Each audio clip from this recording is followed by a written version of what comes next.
జీవితంలో ఒక దశ వస్తుంది. ఆ దశలో మనం ప్రశ్నలు అడగడం మొదలు పెడతాం. నేను సరైన దారిలో ఉన్నానా? ఇప్పుడే పెద్ద నిర్ణయం తీసుకోవాలా? తరువాత తీసుకుంటే ఆలస్యమవుతుందా?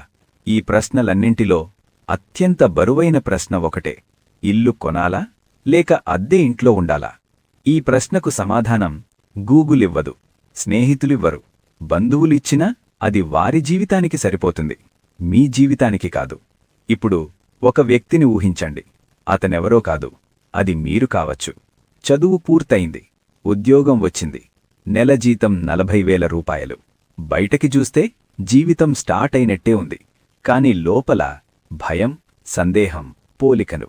చుట్టూ అందరూ ఏదో ఒకటి చెబుతుంటారు. ఇల్లు కొనేశావా? ఇంకా అద్దెనా?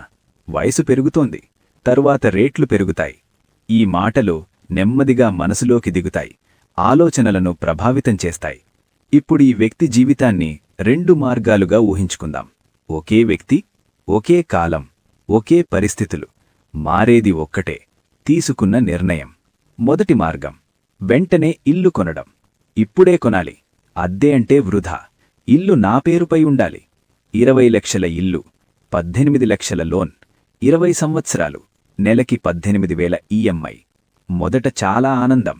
ఇంటి తాళాలు చేతిలో పడిన రోజు, ఫోటోలు, శుభాకాంక్షలు. కాని ఆ రోజు తర్వాత అసలు కథ మొదలవుతుంది. నెల మొదటి తేదీ. జీతం వచ్చిన ఆనందం 2 నిమిషాలే ఉంటుంది. ఎందుకంటే వెంటనే ఈఎంఐ కట్ అవుతుంది. ఆ తర్వాత లెక్కలు మొదలవుతాయి. ఈ నెల ఖర్చులు ఎలా మేనేజ్ చేయాలి? ఎక్కడ తగ్గించాలి? ఎక్కడ అప్పు చేయాలి? చిన్న చిన్న కోరికలు నెమ్మదిగా ఆగిపోతాయి. కొత్త కోర్సు నేర్చుకోవడం ఇప్పుడు కాదు. జాబ్ మార్చడం. రిస్క్ వద్దు. ట్రావెల్ తర్వాత చూద్దాం. ఇల్లు ఉన్నా మనసు బరువుగా ఉంటుంది. ఎందుకంటే ఆ ఇల్లు స్వేచ్ఛ ఇవ్వదు, బాధ్యత ఇస్తుంది. 5 సంవత్సరాలు గడుస్తాయి. ఈఎంఐ ఇంకా అలాగే ఉంది. జీతం కొంచెం పెరిగింది, కాని ఖర్చులు కూడా పెరిగాయి. ఈ వ్యక్తి సేఫ్ జోన్లోనే ఉంటాడు. కెరియర్ గ్రోత్ నెమ్మదిగా ఉంటుంది. 10 సంవత్సరాలు గడుస్తాయి. ఇల్లు పాతబడుతోంది, కాని లోన్ ఇంకా ఉంది. మొత్తం లెక్కవేస్తే 20 లక్షల ఇంటికి దాదాపు 40 లక్షలు కట్టిన పరిస్థితి. ఇక్కడ ఒక ప్రశ్న మనసులో మెదులుతుంది: ఇది నిజంగా విజయంనా? ఇప్పుడు రెండో మార్గం: కొంతకాలం అద్దె. అదే వ్యక్తి, కాని వేరే ఆలోచన. ఇల్లు కావాలి, కాని ఇప్పుడే కాదు.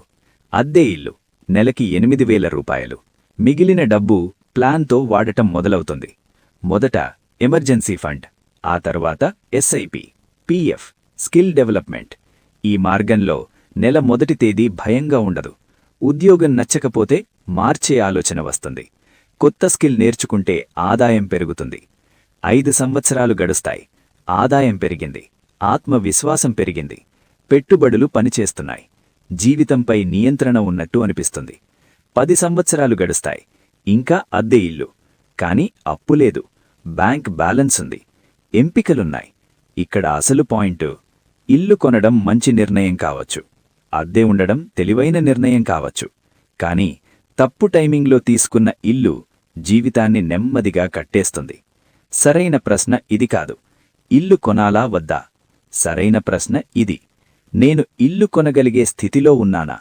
ఇల్లు కొనడానికి సరైన పరిస్థితులు: ఈఎంఐ మీ ఆదాయంలో 25% లోపల ఉంటే, కనీసం 6 నెలల ఖర్చులకు సరిపడా సేవింగ్స్ ఉంటే, ఉద్యోగం మారినా భయపడని స్థాయిలో ఉంటే, అప్పుడే ఇల్లు భారం కాదు, భద్రత అవుతుంది.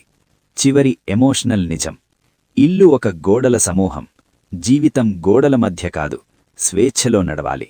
ఇతరుల టైమింగ్ మీ జీవితానికి కొలమానం కాదు. మీ జీవితం, మీ లెక్కలు, మీ నిర్ణయం. తొందరపడద్దు, భయపడద్దు, పోల్చుకోవద్దు. ఆలోచించండి, ప్లాన్ చేయండి, అప్పుడు నిర్ణయం తీసుకోండి. అప్పుడు ఇల్లు మీ జీవితాన్ని మోయదు, మీరు మీ ఇంటిని మోస్తారు.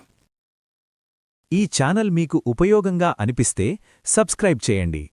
కొత్త వీడియో వచ్చినప్పుడు మీకు వెంటనే తెలియాలంటే బెల్ ఐకాన్ నొక్కండి.